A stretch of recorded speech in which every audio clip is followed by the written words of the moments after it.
office. But is the general public listening? Well, Giles Dilnot is in Sandbach in Cheshire finding out more. Over to you, Giles.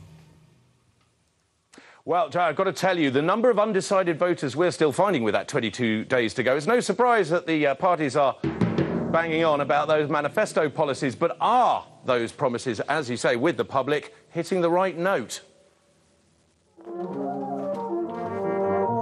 The midst of an election campaign can be a cacophony of competing hot air and bum notes.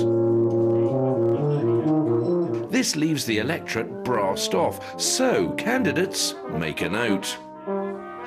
Every politician, if they're honest, likes to blow their own trumpet, be the big noise. But during an election campaign, there is a world of difference between turning up the volume, being full of sound and fury and signifying nothing, and actually making a sound that is not only relevant, but attractive.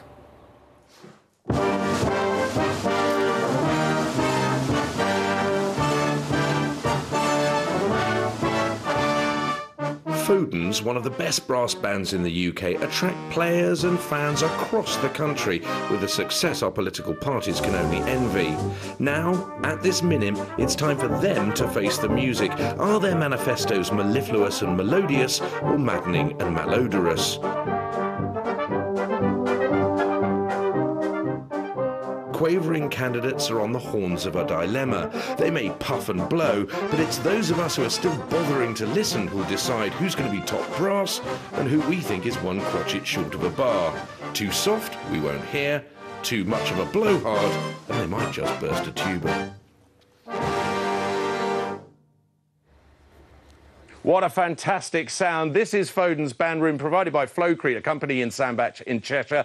Very pleased to have some members of the band with me. I've got Ian, cornet, I've got Dave, tuba, and Stuart, who is the archivist of the band. Very pleased to have you, Ian, today, because as well as a Labour voter, a decided Labour voter, you are also a teacher. Now, Nick Clegg went out very hard today with the Lib Dem manifesto, saying they'll spend £2.5 billion more than Labour. Would that sway your vote? I don't think so. I think Labour have got much better education policies from what I read so far.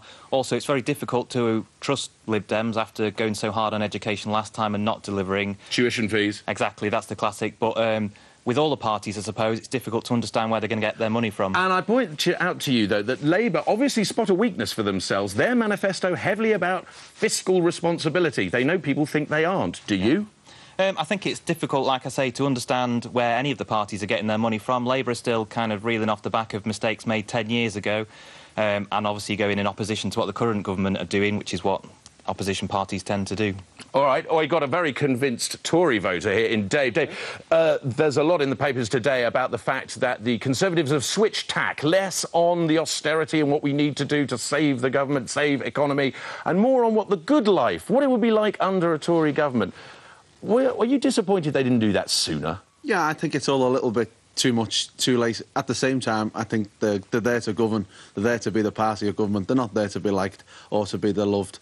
They're there to get on with the job and to do it well. And for you, this is a pragmatic decision about who goes through the door of number 10, not necessarily in your local constituency. That's right, for the country as a whole, to get the strongest government we can to take us forward in the next Parliament. Stuart, you can't vote for a coalition, and Nick Clegg was saying today, if you go through the door with me, with the Conservatives into government, we will be the heart of that government, an implied criticism of the Tories.